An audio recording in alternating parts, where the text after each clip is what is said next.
बिस्मिल्लाहिर्रहमानिर्रहीम। अस्सलामुअलैकुम वरहमतुल्लाहि वबरकातुहू। आज का टॉपिक लेके आपकी खिदमत में हाजिर हैं। देखिए, रिश्ता अगर हलाल हो, शोहर बीवी का हो, तो उसमें मोहब्बत और रहमत जो होती है अल्लाह ताला की तरफ से होती है और मोहब्बत और रहमत होनी चाहिए।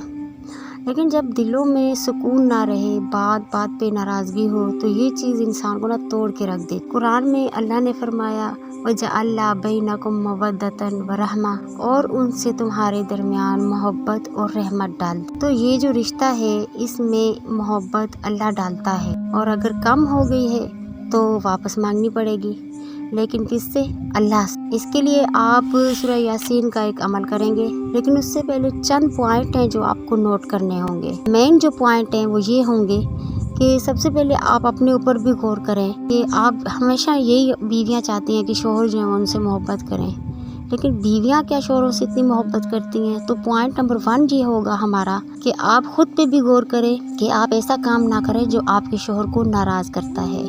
दूसरा पॉइंट हमारा ये होगा कि आप बात पे अपने शोहर से नाराज़ रहती हैं या उसके आगे उस हालत में नहीं जाती कि जिस तरह से वो आपको पसंद करता है या जिस तरह से वो आपको देखना चाहता है। मतलब कि अल्लाह ताला ने कुरान में भी यही फरमाया है कि बीवी को शोहर के लिए सजना संवरना सुन्नत रसूल है और सुन्नत अंबिया में से है कि उनकी बीवियां और उनके अज़वाज जो हैं उनको भी अल्लाह ने यही हुक्म दिया।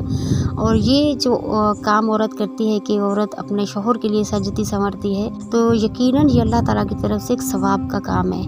ना महरमों के आगे जाना सज संवर के या पार्टी शादी वगैरह में जाना एक अलग बात है, उसका तो हमें उल्टा गुनाह ही होता है। लेकिन जो अपने शोहर के लिए औरत सजती संवरती है, तो ये एक हक हलाल और जायज़ काम का वो इरादा रखती है, तो अल्लाह ताला की तरफ से इसको बहुत सवाब मिलता है।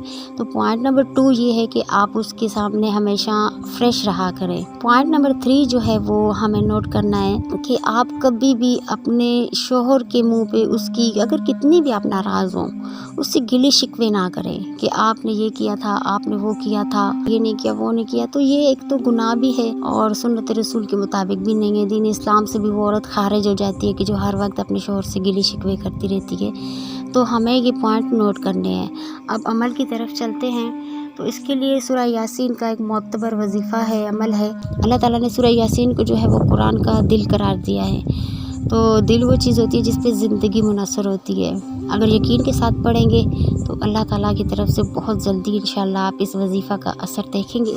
तो अमल ये होगा, हर रोज़ आपने बाद नमाज इशा सूरह यासीन पूरी पढ़नी है। जब आप इस आयत पर पहुँचे सलामन कौलन मिन रब्बिर रहीम, तो इस आयत को आपने पढ़ना है 41 मरतबा पढ़ें और अल्लाह से दुआ करें कि या अल्लाह मेरे शोहर के दिल में फिर वैसी ही मोहब्बत डाल दे जिस तरह के वो मुझसे पहले करता था, या ऐसी मोहब्बत डाल दे मेरे दिल में कि जिस तरह तूने अपने नबी के दिल में उनकी अज़वाज के लिए डाली, जिस तरह नबी अल्लाह अपनी अज़वाज से करते थे। इस वजीफ़े की जो मियाद है वो 11 दिन है।